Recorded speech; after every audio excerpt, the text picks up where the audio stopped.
So we have a quorum. Okay, we can. Thank you, Mike.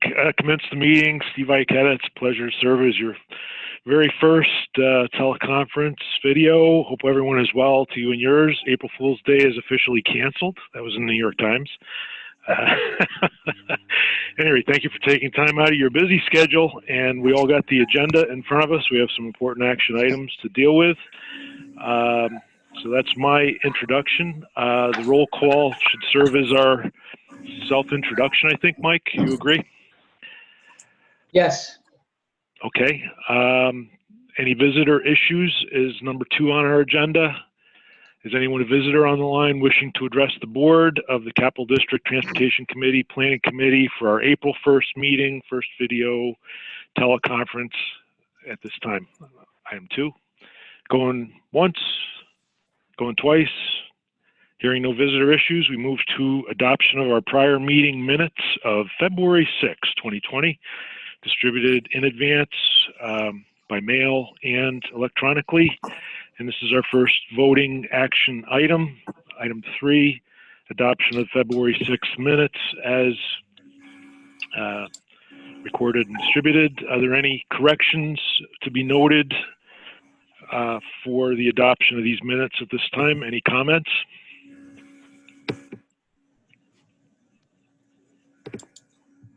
Hearing none. Going once, going twice.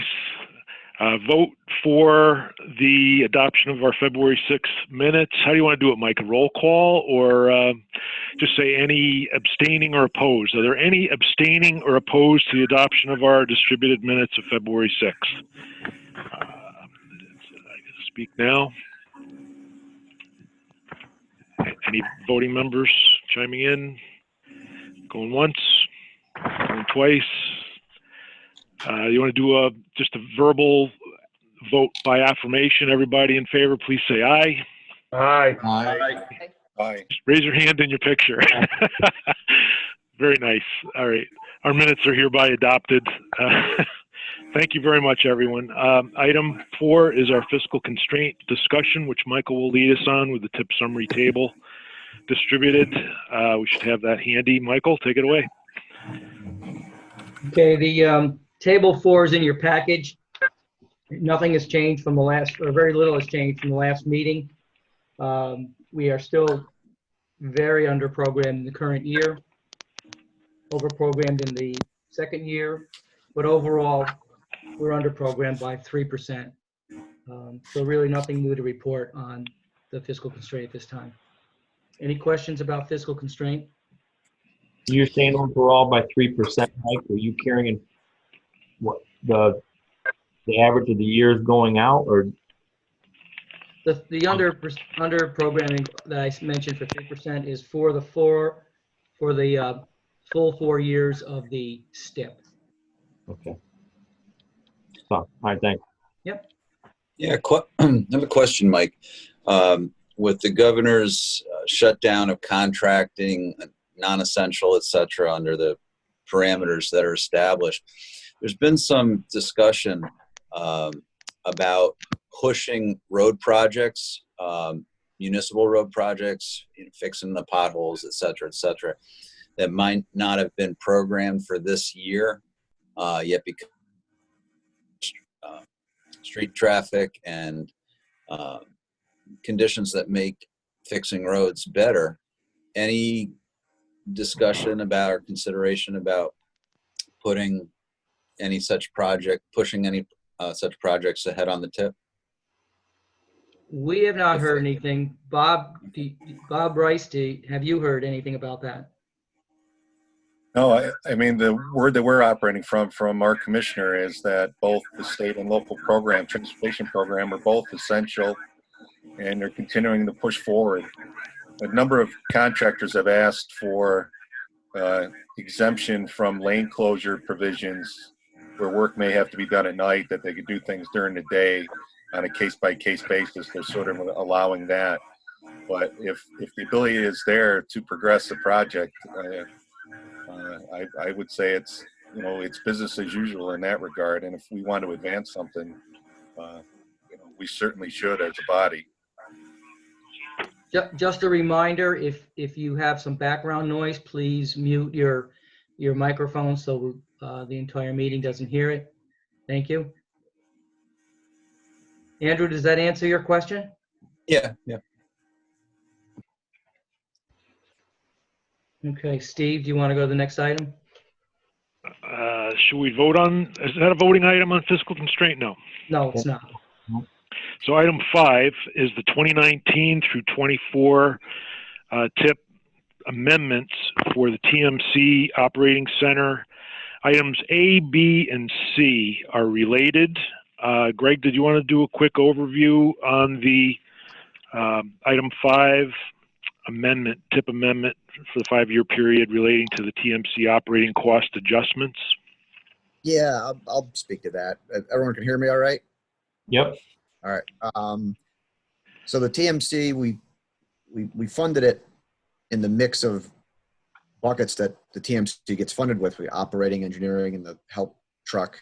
And as the contracts are coming up to actually fund each phase, the costs have changed. And so we're essentially moving money from operations and engineering to cover the consultant that operates the TMC.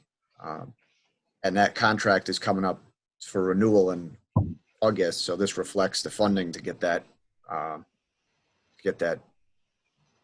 done, awarded and authorized. So it's a net zero effect on the funding, but it has to, come through committee to for approval to rebalance the money. Is that clear enough? Any questions on that? Thank you, Greg. So there's no offset required, no change in cost or benefit. It's a balancing act of accounting adjustments is my view. Bob's letter was included in the agenda. Bob, was there anything to add? No, I think Greg did a good job explaining it. Thank you. Very good. So we're ready to vote. Is there any further discussion? Any questions from committee members? Just any additional information on the Albany Skyway that you could offer? There'll be next item up. Yeah, I'll speak to that in a minute. So we're voting on A, B, and C as a combined item. Is there any further discussion on A, B, and C as presented? It's regional RG 37A, 37B, and RG 142, state pin 1811.26, overhead sign structure as part of this. Actually, I want to correct you. A and B are what the TMC is related to. C and D are related TIP amendments. So this is voting on A and B only. Oh, just A and B. Thank you, Greg. Yeah, I'm glad we corrected that. So I'm stood corrected. Alpha and Bravo, A and B are the only items to be voted on at this time.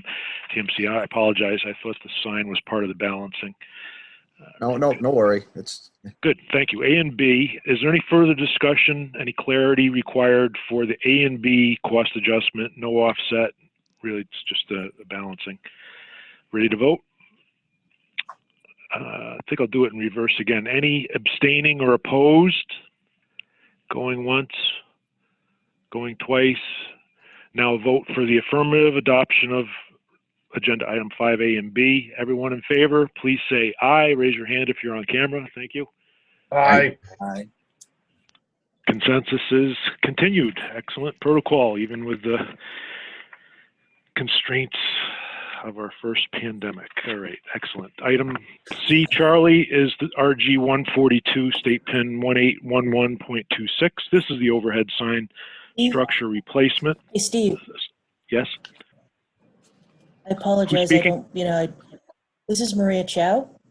Hi, Maria. Hi, how are you doing? Before we move forward with the next item, I'd like to go back to the fiscal constraint table for the TIP. Certainly. Right now, it shows that there's, that the TIP is not fiscally constrained by year. So it needs to be fiscally constrained. And it's not showing that right now. I mean, the second year, it's 25% over on the that's programmed. That's going to need to be corrected. Otherwise, it's not within compliance of the federal regulations. Thank you, Maria. Michael, can you guide us as to how this can be mitigated or corrected and balanced? Well, you know, Second year, 2021.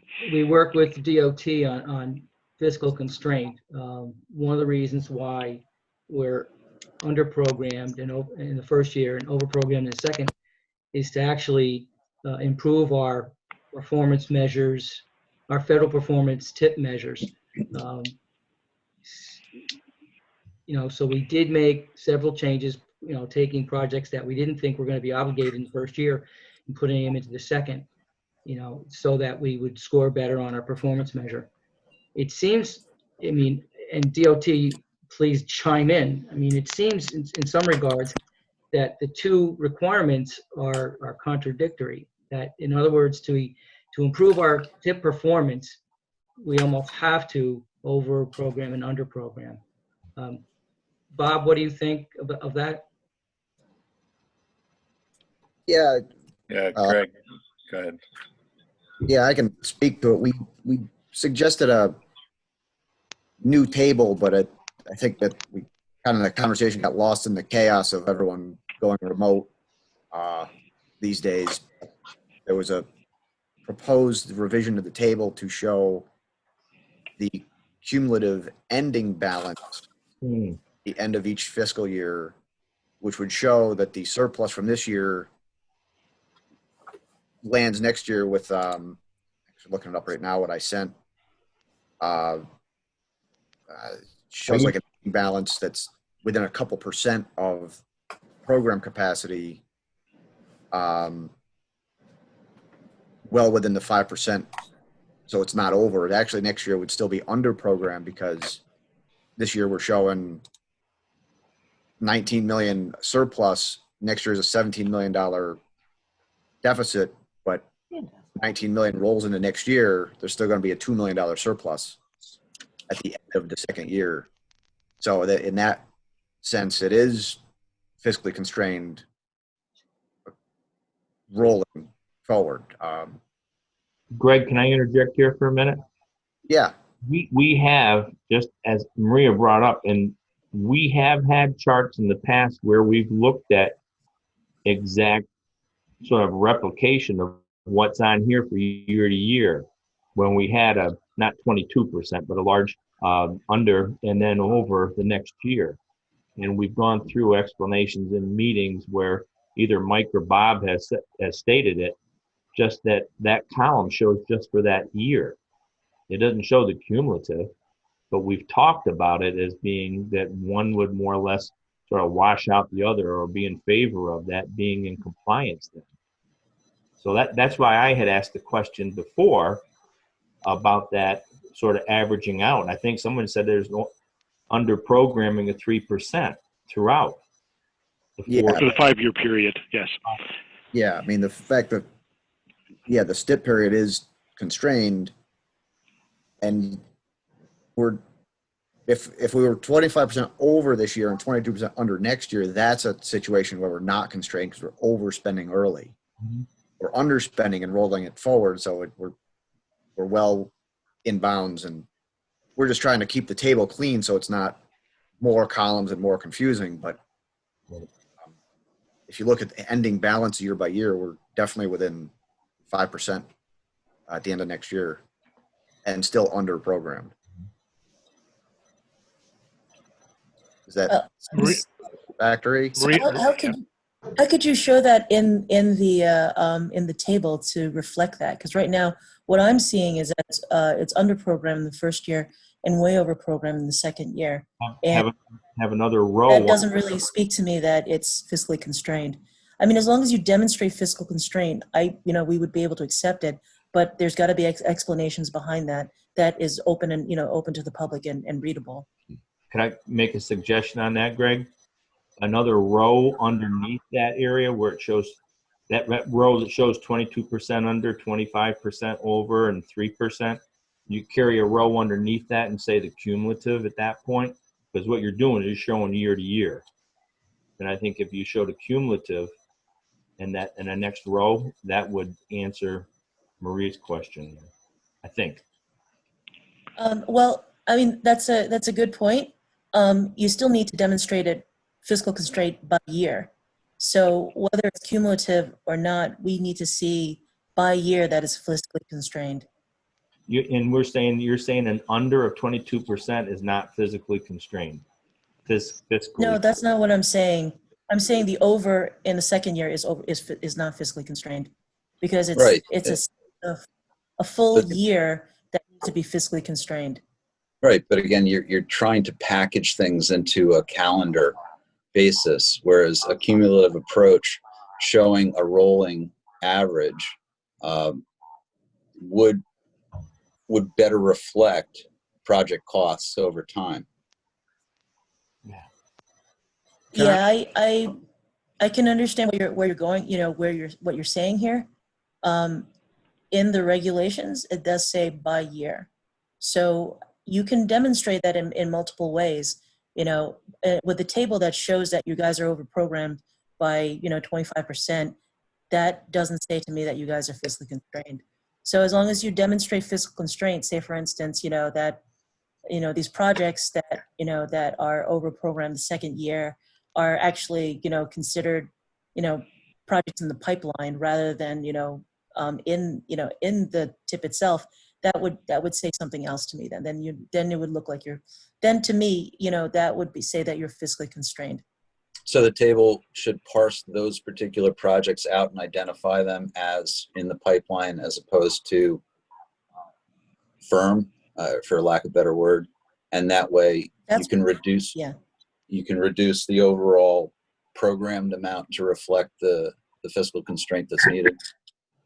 Would that suffice? That's one way of doing it. Yeah, that's one way of doing it. There's multiple ways. I mean, you guys can be creative about it, but at the end of the day, it should say in your tip that you're fiscally constrained by year. Is it possible for me to share my screen quick? I can see if that works. I have an example table that is only 2 years, but it illustrates what we're talking about. I don't want to, or we can pass it around later to talk about offline. Oh, try the technology first, Greg. Go for it. Yeah, you can share it, Greg. Go ahead. Give this. Sure, let's go Brad. Brad's pulsing head. Okay. Never done this before. So can everyone see this? Yes. Bravo. Yeah, you did it. Yes. 2 Well years. All right.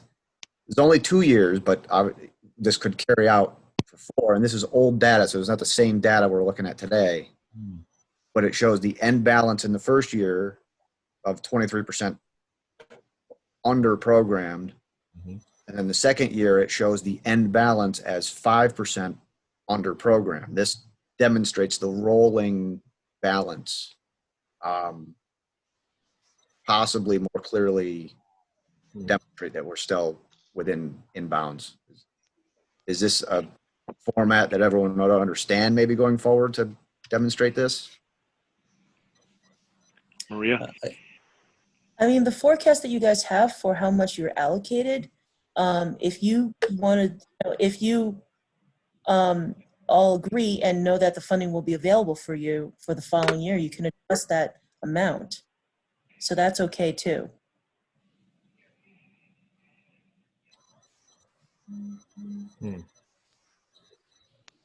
So this is acceptable, Maria, and we should incorporate this format of data as a sub-table to Table 4 or amend Table 4 to reflect Greg's new information. Yeah, I mean, the amount that you guys receive for for an annual allocation, if you say that it can, that funding is still available the following year, then that's something that should be explained in your tip, or that you make adjustments based on that. I mean, but that is entirely up to what NISAID is allowing for. So I would say that you would go about by those guidelines of what is actually available to you guys for that year of funding that can be programmed. So Maria, this is Glenn Posca. Can everybody hear me okay? Yep. So what if instead of having that column D and G, we added a row, and in the row in table 4, we had, like where it says 23.11 there, we have another one that is well, in this case, it is the end balance it's a cumulative balance, not an end balance, but it's cumulative balance for the first year, and then for the second year, where the 4.78 is, that's the cumulative balance. And we don't have the column G, we just have the 4.78 under the 17.287, and we say it's the cumulative balance, rather than show it for every fund source, in other words.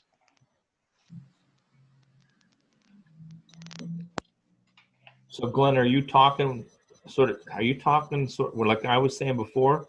I'm repackaging your idea, because it's, as far as I'm concerned, it's the same thing, except the difference is that in the way Greg is showing this, it shows the balance, the cumulative balance by fund source. Right. Each individual. And I don't know that Maria isn't really asking for that, from what I can tell, which gets us right back to the fund source. Yeah. So the fund source, to me, I mean, if fiscally constrained is the requirement in the CFR, doesn't say that it has to be balanced by fund source. What it does say though is by year. So if you decide you're going to remove the fund sources, that's not really going to do anything except give people less information. So are you saying then that we don't need to show the cumulative balance by fund source, and we can just show the one number, the 4.78, on a separate row? Just as Greg is showing on this one.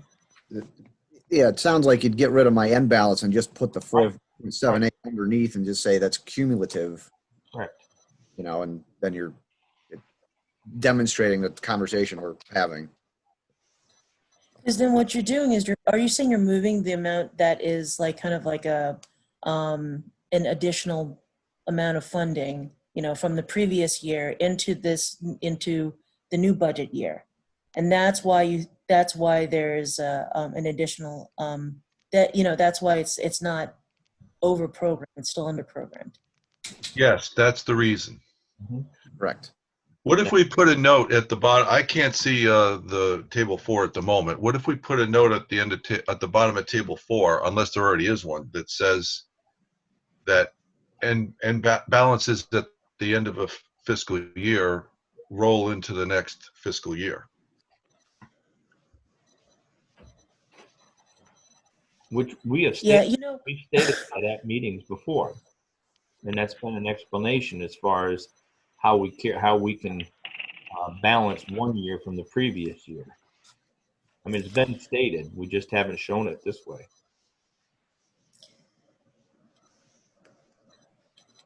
I'm waiting to Maria to say, is there a problem with that? I think maybe we should continue this conversation and work through this table, and then maybe represent it in a way that would make sense. My concern about rollover balances is that the thing is that the amount of funding that that New York State receives annually is stable. We don't have rollovers. I mean, if say for instance that obligation funding isn't completely used, it doesn't roll over. It just disappears. So in our sense, where what we see is that, if say for instance, that 1.8 or 1.9 billion of dollars of obligation isn't completely used, that funding is, doesn't roll over to the next year. That's why we're concerned when we see rollover as something that, is being practiced, because the obligation doesn't continue. The statewide, though, the state is over programmed, but they use advanced construction as the mechanism, and our planning targets are not a direct line from the DOT's allocation. It's a amalgamate of assumptions of a flat target of Washington's actions. and as a state, when you roll up the state, you know the state every year spends all the money and the redistribution. But by region, main office has always allowed the regions to assume a roll would happen because they will spend the money that year elsewhere. And when we're over this year, when we're over in the following year, we go over and someone else goes under. That's how statewide it rolls together to zero out every year. Greg, you make a really good point. I guess if you guys showed advanced construction funding here, that would help the balance because that would mean that the state then is basically using advanced construction and putting out the funding out first, so it doesn't actually impact the fund sources that are represented here or fiscal constraint. Because then you can basically say that you've got that you have advanced construction funding here that covers the overage, the over programming, and then that would actually help. We don't have the mechanism to illustrate advanced construction. That's just a mechanism that main office uses to balance the books. That does not convey down to the MPO level.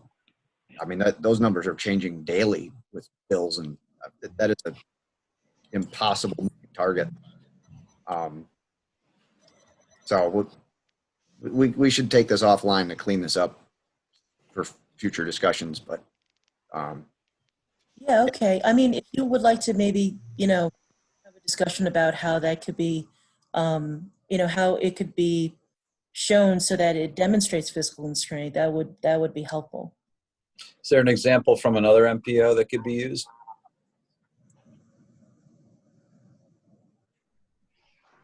Maria? Yeah, no, I could look into some of the other tables that we have out there. Okay. All right. So that's a suggestion to carry this conversation offline after the meeting. Is there anything further, Michael, that you think we need on fiscal constraint at this time? No, that was a good conversation that we just need to continue. Thank you. Very good. Fiscal smoothing. Let's see. So that was a jump back on our agenda. Now we're up to item 5D. Delta is Albany Project 588 on the tip. State pin 1051.82 Skyway. Overhead do we do signs? the sign? Do we do Charlie? Do we do item yet. Charlie? Not yet. So thank you very much, Greg. All right, item Charlie, C, Regional Project 142, State Pin 1811.26. That's where we went back to fiscal. This is the overhead sign structure replacement. Regional project, let's see, cost increase of 615,000, minus 4%. Fiscal constraint increase, it's offset with A588. What is A588? Let's see, look at the letter. That's the Skyway. So C and D are related. C and D. Should we vote on C and D together, or should we do both as a joint action, Michael? Yes. Yes. C and D will be a joint action. So this is C and D we're looking at, and correspondence was distributed. C is the overhead sign structure replacement. D is the Skyway. These are not policy boards, so our action will be final action for this. On the overhead sign, it says a decrease of cost 615,000, and on the Albany Skyway, project A588, pin 1051.82 is a Skyway, is fiscal constraint increase 1.685. Offset is unknown. Yeah, I can do the presentation overview, Michael, or Yeah, Greg? I can talk to this one. Greg? Yeah, basically, the Skyway project has to reroute Route 9 northbound. Currently, Route 9 goes over the bridge that will be closed for this project, converted. So we have to replace a lot of the signage to reroute Route 9, which is mounted on overhead sign structures that are coming due. And the new signage can't be mounted to the old structure. So we have to replace the structure, which is what the overhead sign structure set aside, represented in agenda item C, is for. So we're proposing to use 615,000 of that set aside and put it into this project to replace signs that need to be replaced anyway. And so we'll just do them as part of this project and the rerouting of Route 9. So it provides some offset for the Skyway increase. And the Skyway also, another part of the Skyway project is to do a lot of the bridge repairs of the existing structure that are also due anyway, along with some signal upgrades and crosswalk improvements and pedestrian safety in the vicinity of the new Route 9 routing, especially down by the DEC building. There's a road there that we're going to upgrade the pedestrian crossing. So altogether, the tip limit is 2.3 million increase in federal dollars, but we're offsetting 600,000 of it with the overhead sign structure. And there is also a pool of state money that is coming to this project as well. So we're showing the $2 million of non-federal aid because we have to show all the funding on the tip and stip. So Thank that you, Greg. That's spelled out in Bob's letter of March 25th, item 5 in the advanced agenda. It had HPP and TAP Flex, and now it's getting some supplemental funding from state, STP Urban. Let's see. Yeah, your tables show the expanded funding formulas. Yep. Yep. Any questions or discussion? Does this change fiscal constraint any? In the current, I think it would change table? table 4. It does add about 1.5, 1.6 million of federal programming. So yes, it will change the fiscal constraint, but What year? this year, the first year, 1920. use some of the under programming. Okay. But if you look at the total at the end, there's still in the 4-year period, there's still a balance of $9 million of unprogrammed funding. So this is using about 1.6 of the rolling total. Great. Table 4. Greg, Any other? I'm looking at the see that our Who's that? Who's that? 4-year total for STP Urban. Steve. Chris, you're breaking up. I'm sorry, I have I live in a marble building here with bad Wi-Fi.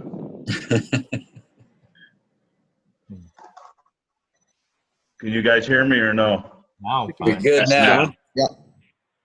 I'm just, table 4, 1.553 left STP Urban, so we're wiping it out? In the current picture, yes. I mean, there's an $11 million surplus now. And in another year and a half, we're going to start a program update, which will rebalance everything anyway. So, and we are also still working on the total cost of this, and this is covering the current estimate, but we're hoping also that estimate comes down a little bit still while we're working to the final finish line here. Any other questions?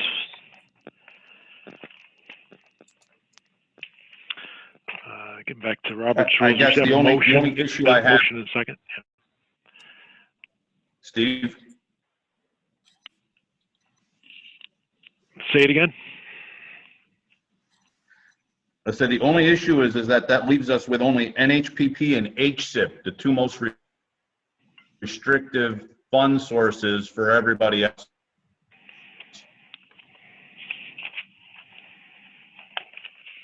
Okay.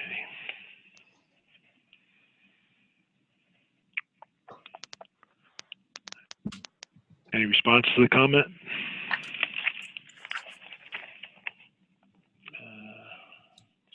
Come program update time, we have rebalanced things with, again, in the statewide pot, they've given us permission to trade NHPP for other funds as we've done the past 2 updates when we're running short. So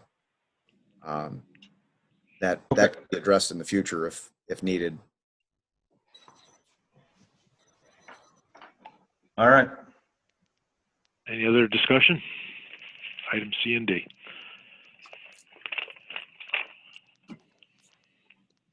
Ready to move forward? Everyone comfortable? Should we get a motion in a second? I'm not sure I did that on the prior action items, Michael. How Yes. important is the Roberts Rules format with No, it is. voice and video? Important. Who would like to make the motion? Who would like the motion? Call the motion. Give me a motion. Chair can move it. I'll move it. A second, please. Second. I do a second. Who's that? Liz Cormos, second it. Thank you, Liz. Okay, now we're all voting. Any abstaining or opposed? Hearing none. Ready for vote affirmative on items 5C and 5D. All in favor, please say aye and raise your hand if you're on video. Thank you. Aye. Aye. Aye. Carry consensus. That is adopted. Thank you very much. Let's see. So we're through with item 5. Item 6 is environmental justice, Title 6 analysis, which is a thick section of our advanced agenda. A few minor revisions for personnel and staffing changes I would note from the 2019 for the 2020. We have a new CEO at the airport, for instance. Any other changes or discussion on, or Michael should lead us on an executive overview of the environmental justice Title 6. Mike? Right. Yeah. The new Title VI analysis is in your packet. It's right after the last TIP amendment letter. You can see it's several pages, so I will try to summarize it. If you go to the cover page, it also says agenda item Roman numeral 6. But on the other side of the cover page is a summary of why we do a Title VI analysis. I don't want to read it to you, but in the end, there are federal requirements, but the information is valuable, and we do look at this, and we try, obviously, to not have, a negative impact and to increase our positive impact. So it's an important analysis that is also required. Yeah, great. Thank you. And you can see that. One thing I would point out is that, the demographic analysis is a result of You heard till noon? the last census. Oh, you heard all that? Chris Wallen, you have to mute your audio, please. Thank you. So, again, you could read it if you'd like, but the entire project, but I would reference the summary at the end of the document. If you would go to that page, which is 33.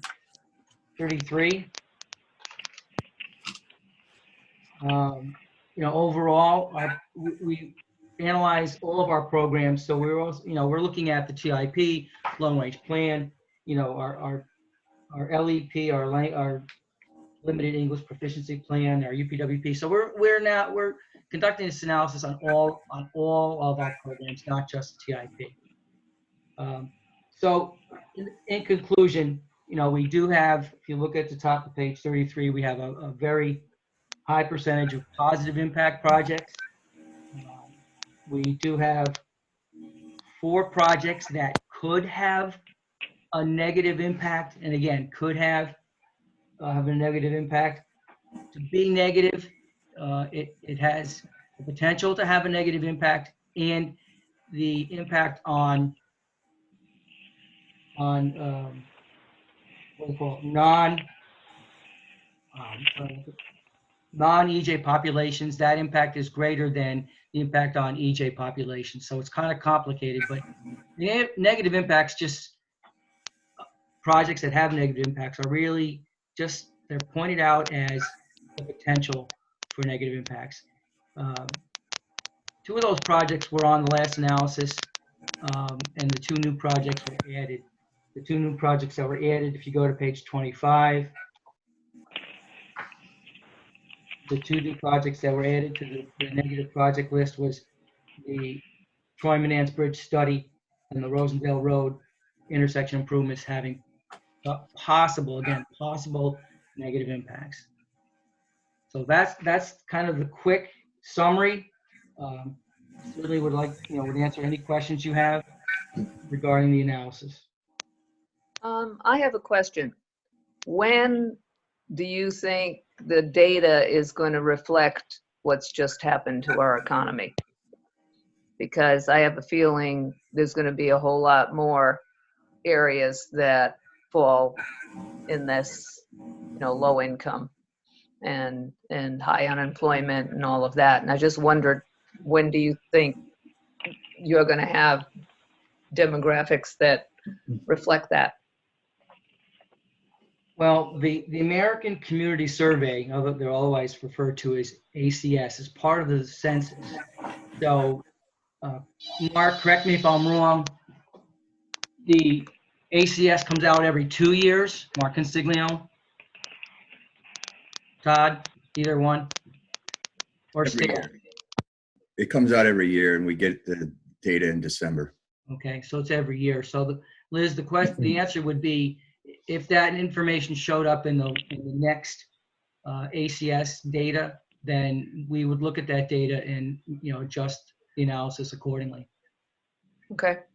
Keep in mind, there's going to be a lag on that ACS data for what's happening today. It's not going to be, we're not going to see that at the end of next year. Right. Yeah.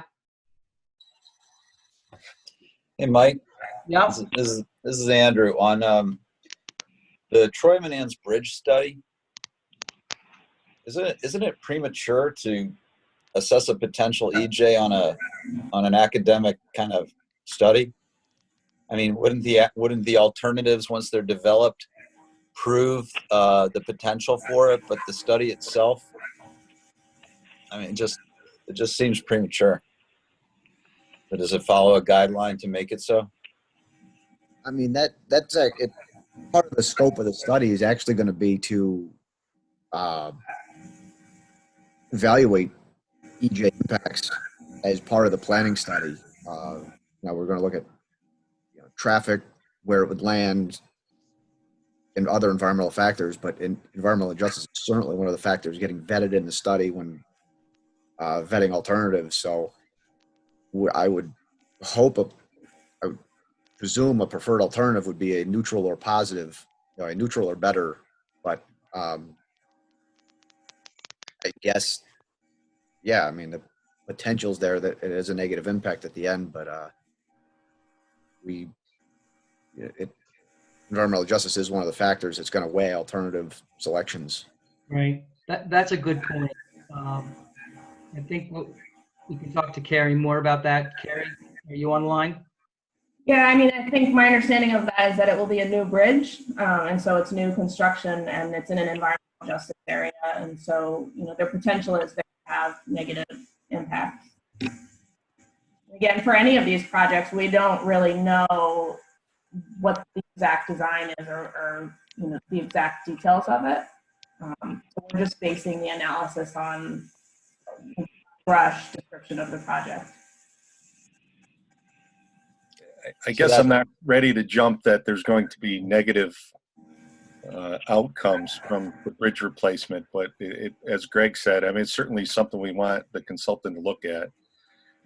I think it just the title potentially negative TIP projects is a kind of a misnomer.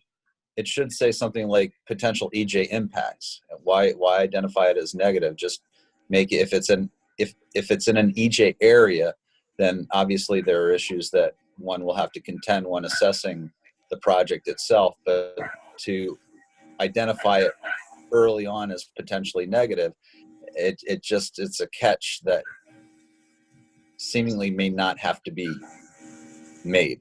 It just sheds a bit of a shadow before it needs to be. I'd agree. Michael, can that be amended? Yeah, can that be amended, Mike? Yeah, absolutely. If that's the sense of the committee, then we'll amend it. We will remove that project. Does everyone agree? Should we vote on this verbiage? We do need action, so yes, we could vote on it as amended, and that amendment would be to remove the study from the list of negative projects. Well, for all four. It's not so much the study being removed. The nomenclature used. Can we say, potential EJ impact projects? Does it have to say negative? I think in the definition of negative impact, that's exactly what we say. Okay. That, we just use the term negative and then define it as almost the exact words that you gave. So I think we're doing that. I don't think that's the problem. I think it's, trying to deal with a study and its potential outcomes. But Okay. and I think we could move the study to the neutral category, and then not assume what the recommended alternate is for the study. Okay. I'm not heavy one way or the other, just bringing up the issue. Yeah. All right, so the proposed amendment would be just for our 344A605 study of the Troy Manans Bridge, not the other three projects, A602, R195A, or S269 traffic operations. Correct. Just the one project gets a neutral as opposed to potential negative. All right, that's amendment. Any other amendments to discuss before we vote on the EJ section, Title 6? Hey, Mike, does it explain in the environmental justice study anywhere why the Niskayuna one is potentially a negative? I think that was expanding capacity at the intersection. So it would be like potential negative for people who live on the side streets? Right.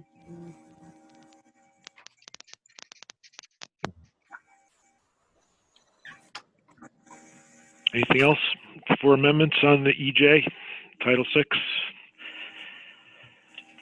Are we ready to vote? Everyone comfortable? Sure. Yes. All right, motion, please. So moved. Who said that?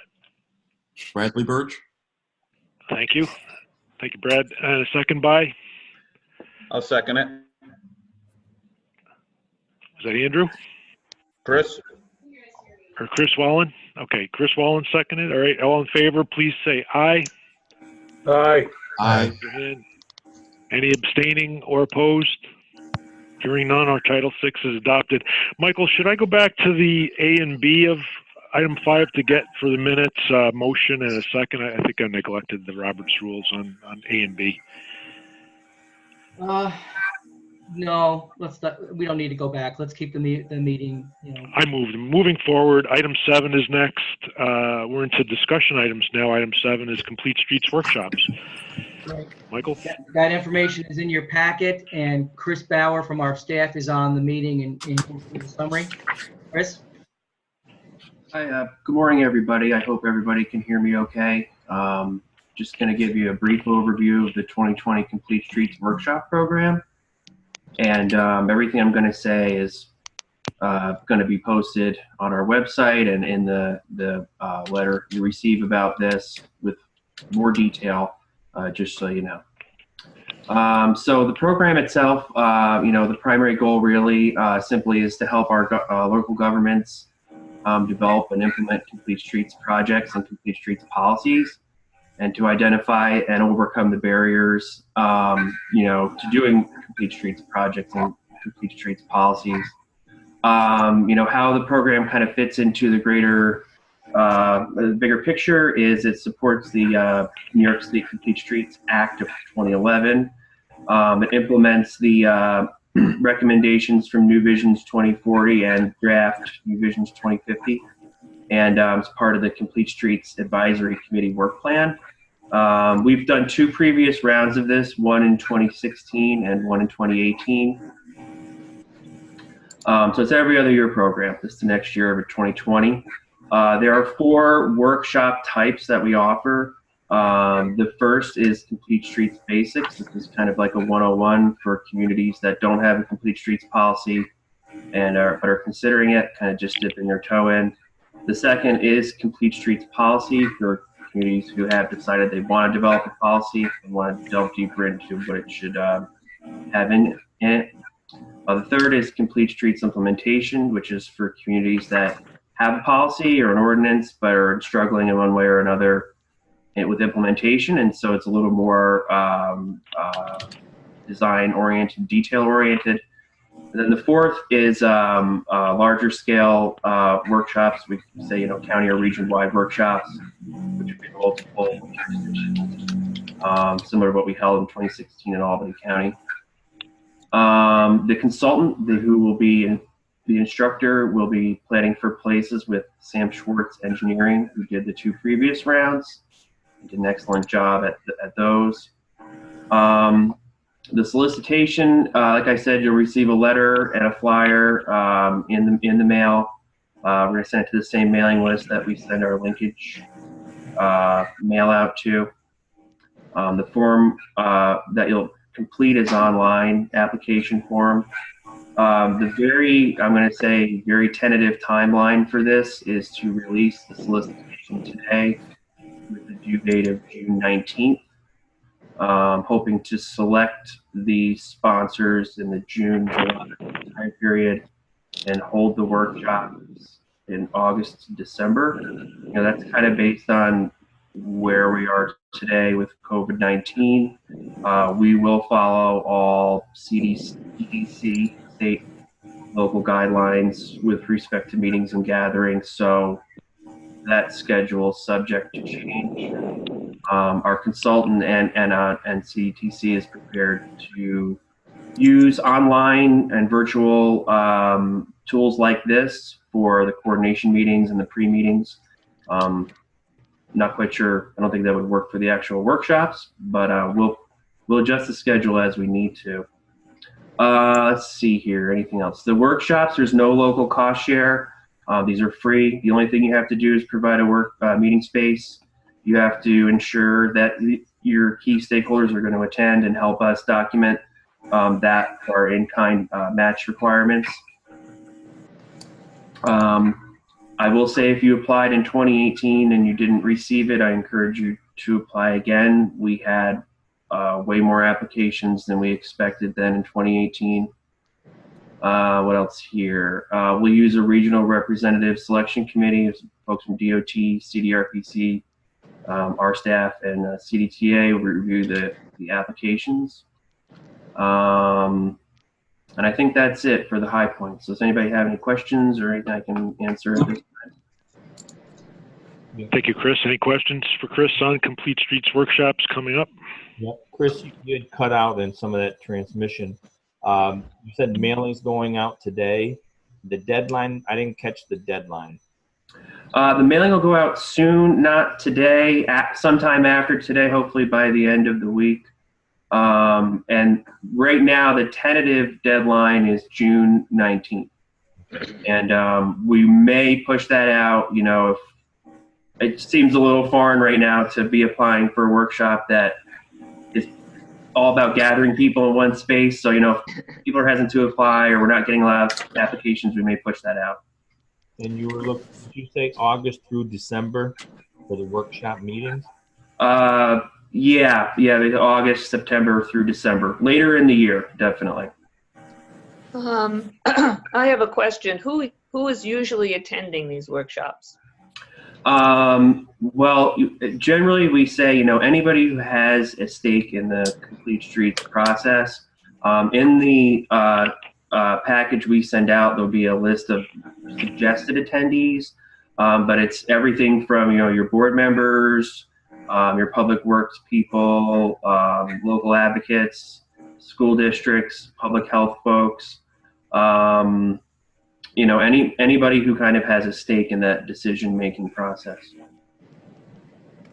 Chris, is there also going to be in that mailing a list of types of projects that would be considered for review in the workshop? Yeah, there'll be a detail about each workshop type and kind of what the expectations are and what we cover within those. And then, when they're awarded, we really work to kind of tailor that to the specific workshop type and the area that we're in. So there's a lot of room for customization. Just to clarify, so it's more professionals attending or people who are heads of a local organization than for the general public? It's a mix. You know, we have had some where the sponsor said, you know, we really feel like to have a frank discussion that this is going to need to be kind of, I don't want to say closed doors, but maybe a more private discussion, and then something public. We like to have some public component to it. We have had others where there were some members of the public in the room. And then we've had others where we did kind of a public presentation, like at the end of the day, that was open where people could come in and kind of see. So really kind of depends on what we're trying to accomplish. But if the sponsor wants to open it to the public or have a public component, then we actually encourage that. We want that to be included in some way. Oh, great. Thank you. Excellent program. And note the guidance on how to apply is in the advanced agenda. There's a few little tricks on clearing cookies, etc. And it will save your form automatically. Anything else on Complete Streets? Moving forward, Capital Coexist Traffic Safety Ambassador Mini Grant is next, item 8 in our agenda. Sure. Go ahead, Jen. Okay. So CDTC released a solicitation late last year for the 5th round of our Capital Coexist Traffic Safety Ambassador Grant, or what we sometimes refer to as the mini grant program. And we made $25,000 available. We had a selection committee of folks from Department of Health and the Department of Transportation, and a member of our Bicycle and Pedestrian Advisory Committee, in addition to CDTC staff. The program makes very small grants up to $5,000 available to local governments, first responders, nonprofits, and other organizations for small bicycle and pedestrian safety projects and programs. We received a total of 10 proposed projects from 9 different project sponsors, and the committee chose these 8 projects for funding. Not all projects were awarded 100% of the funding that they requested, but we worked through the budgets to fund elements that we thought were eligible and that we thought were priorities for us. So these are the 8 projects. We try to prioritize new communities that we haven't worked with traditionally, or more innovative types of projects that haven't been done in the past. If anyone has any questions about any of the projects or the programs, let me know. But we funded about 24,000 of the 25,000. Supporting 47,156. So you get good bang for the buck on this small but important program. Any other questions on Capital Coexist Traffic Safety for Jen? Thank you, Jen. All right, moving forward, if we're ready.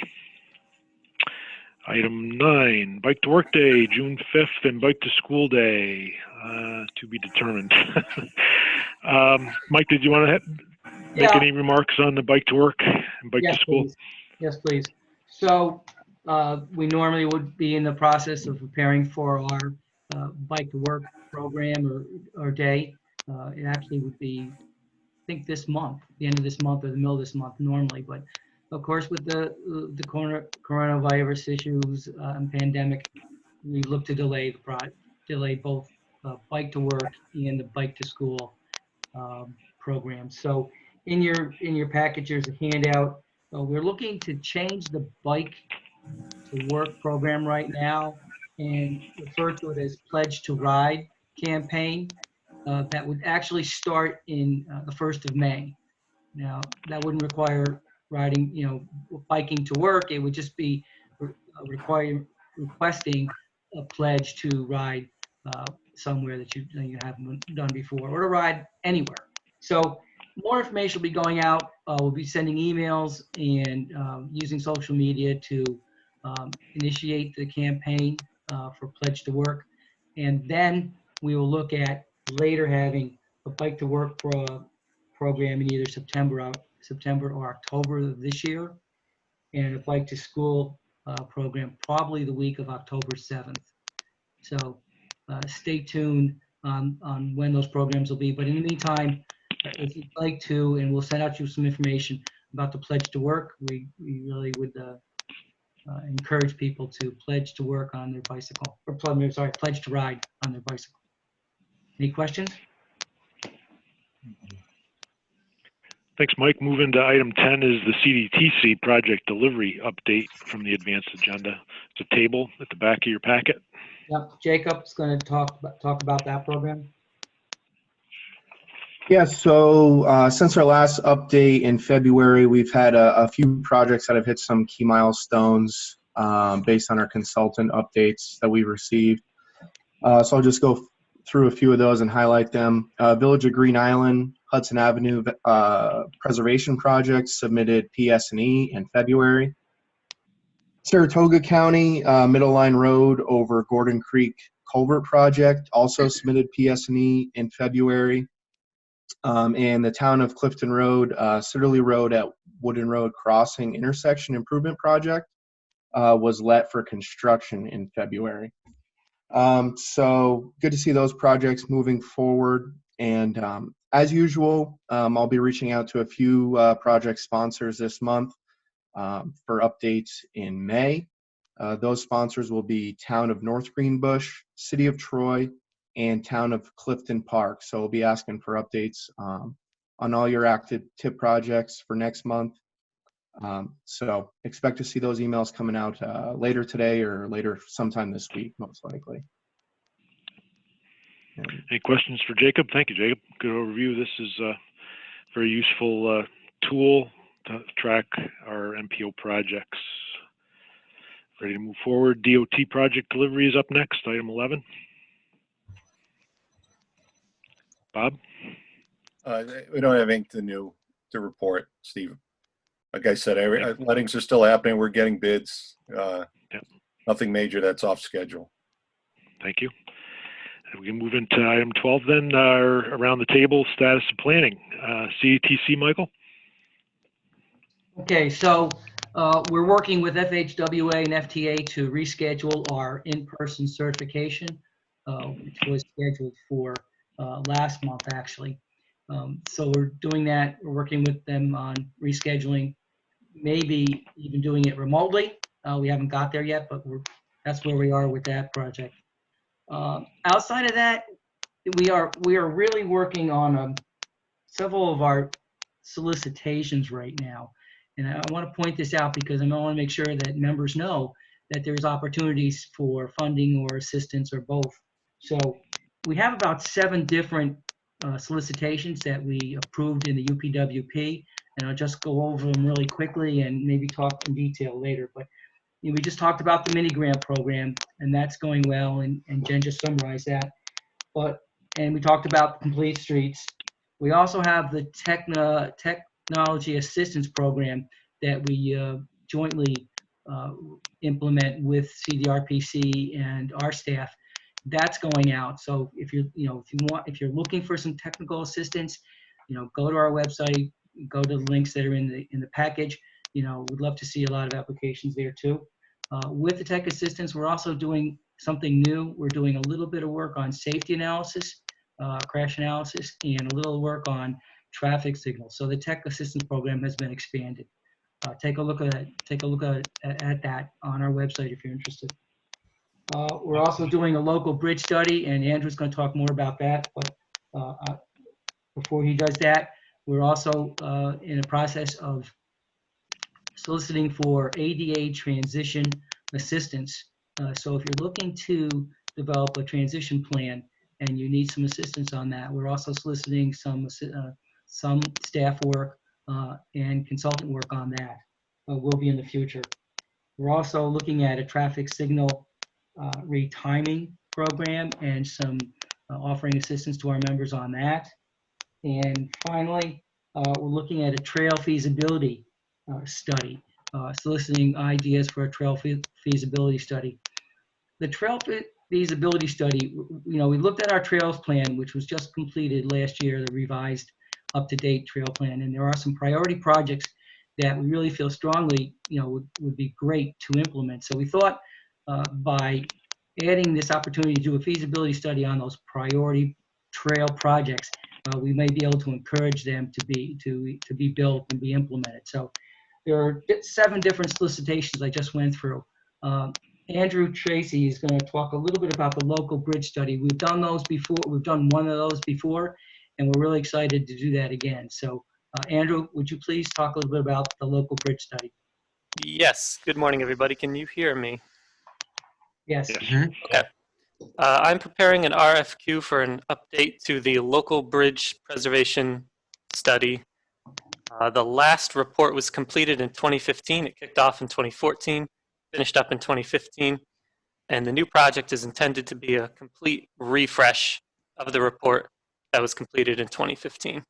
So we're going to retain a consultant to review inspection reports for all roughly 371 locally owned bridges in the CDTC planning area and prepare recommended preservation treatments and work strategies for each bridge as appropriate.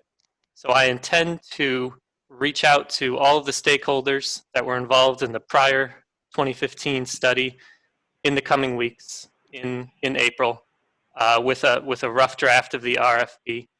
And I'd like to speak to everyone involved, and I'm particularly interested in any lessons learned from the prior study that could be carried forward to improve the upcoming study, and any feedback on the deliverables that the consultant prepared from the 2015 study, if anybody has any ideas on how those might be improved. So I intended to issue the RFQ early May, and then hopefully finish the whole project by the end of the calendar year in time for that information to be useful for the next tip update. So I just wanted that on everyone's radar. Expect if you were involved in the prior study, I'll be reaching out to you in the month of May. Thank you. Thank you, Andrew. Any questions for Andrew? Thank you. Yep, April. Thank you, Andrew. Any questions or comments? It's an important study update. Ready to move forward? Regional Planning Commission. Is it Mark or Todd? Mark? Yes. Can you hear me? Yes. All right. There we go. Good job. Yes. Right. It's Census Day today. It's not April Fool's Day. This census is the first online census. Our response rate in New York State is about 31%. We need to make sure everyone gets counted. The census is undertaking a social media campaign today, so I would encourage everyone to share any information that you can about the census and getting the word out, and encourage people to complete the census in a timely fashion. There's also another resource. It's put out by CUNY, the City University of New York, that shows where hard-to-reach populations are. It's a live tracking map that shows the response rates in every census tract in the nation. So it's a pretty handy tool if you're considering targeted outreach. The next phase of the census is obviously a very involves direct contact with people. So again, we're in uncharted territory about that. So just a reminder, complete the census and get the word out. CDRPC will be sharing a variety of information on training and technical assistance programs that are being afforded to connect people with a variety of recovery resources afforded in the CARES Act in the coming days. We will also be undertaking some other assistance programs through our EDA funding. As those opportunities become more clear, we will share that with this group and get the word out with you all. That's my update. Thanks. I have one Thanks, more Mark. thing to add. I just wanted to mention, that CDRPC also, we've just completed a major update of all the static maps that are on our website. There's 53 new regional maps on the website, including census data, but also land use data, land cover data, satellite change analysis, growth of residential growth, change over time. So there's a lot of different interesting views of the region in both PDF and JPEG format that you can put into PowerPoint presentations, or you can put into reports, or you can just peruse in your downtime and see interesting patterns about the region. Important resource. Thank you, Todd. Any questions for regional planning? Hearing none, we'll move forward. Is anyone on from the CDTA? Let's see. No Russ Farrell. Doesn't look like anyone's on from CDTA, Steve. Okay, thank you, Mike. DOT, anything to add, Bob or Greg? But Bob had to step out for another call. No, not too much. We're open for business. We're still, everyone's working remotely successfully. So for folks that have local agreements and all your local projects, all of our crews are fully functional, and mail still goes to 50 Wolf, and folks are going in periodically to pick up what's there. You know, we're I'd say every day 90% of us are working from home, and somebody's in the office just doing something. So we're all spread out. Otherwise, a lot of our folks are getting pulled off for other COVID-related duties. It's all hands on deck for this effort. So, any questions for me at this time? No. Thank All you, right. Greg. Stay No safe, one on everybody. from Thruway Authority?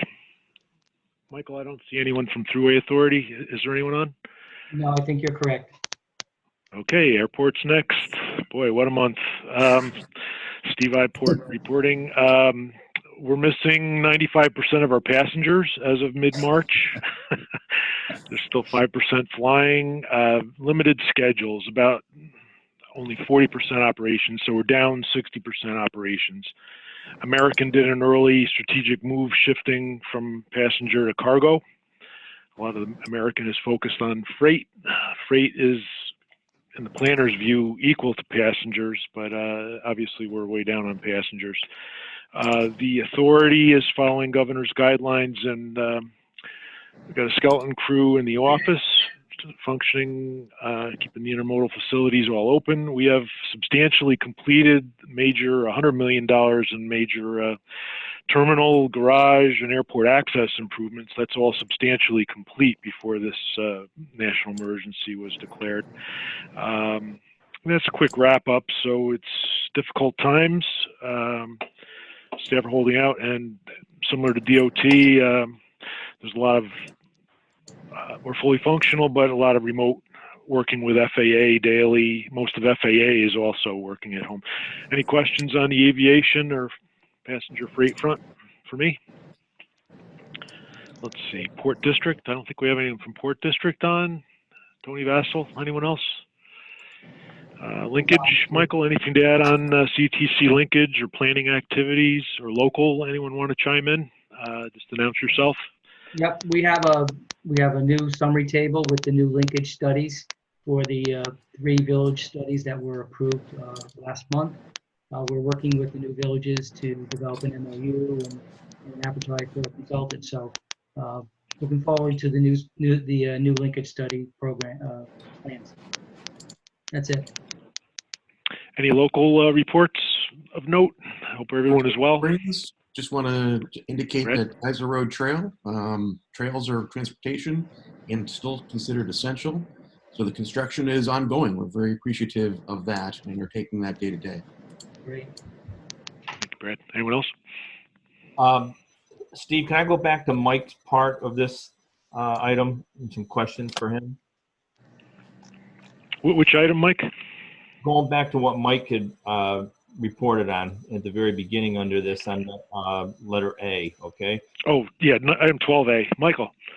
Mike, on the things you had listed, you went to the technical assistance, then the traffic signal retiming and trail feasibility study.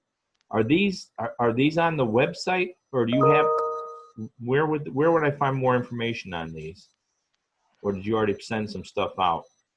Some of the information is in our, well, all the information is in our UPWP. So if you went to the UPWP, clicked on that, the text, you could find a really good description of each one of those projects, or each one of those solicitations. Right. Most of them are actually, well, not a lot of them are new, so they would actually be in both the introductory portion, but they also have their own individual text. Go to the table of contents, and it'll tell you the task description and where it is in the UPWP. Just a quick one, Mike, on the traffic signal retiming, has there been a solicitation? No, not yet. We're working on that. All right, so you don't have a timetable for it then? Correct. Okay. And then you said that the safety analysis and the traffic signals were part or included now or part of the technical assistance? On a smaller scale, that's correct. And that solicitation is out now. As part of the technical assistance one then, right? Correct. So correct. then my question would come is what's the differentiation between that as far as safety and traffic signals and the traffic signal retiming? Are they completely different then? They are different. The tech assistance when it comes to traffic signals will probably be smaller in scale, more like examining the warrants for a traffic signal, and maybe looking at the possibility of a turn lane on that intersection, things like that. With the signal retiming, that'll look at analysis for the entire signal and all the movements, through movements and turning movements on that signal. So it'll analyze the entire intersection. Andrew, you're on the line still. Does that sound right to you? Yes, for the signal retiming project, I did actually have a rough timeline prepared, but then recent events occurred, so we might be pushing that back a bit. But we intended to hire a consultant to do an analysis of a signalized intersection or a whole corridor, a series of intersections, and develop a revised timing plan that the local agency could implement. So that would be much larger in scope than what we would be able to do under the technical assistance, I think. Right. If the signals are on a state route, does that complicate things? I mean, who applies? I mean, we have Route 50 going right through the middle of the village, and that's a problem. Right. Well, I'd encourage you to apply and probably collaboratively with the state if they would be okay participating in the study and considering a revised timing plan to be field implemented. Then, possibly a joint application between you and the state would be okay. What we've done, Liz, before, if a local sponsor wanted to offer, say, a new tip project, they had to work with DOT and make sure that DOT was in agreement with the scope of that project.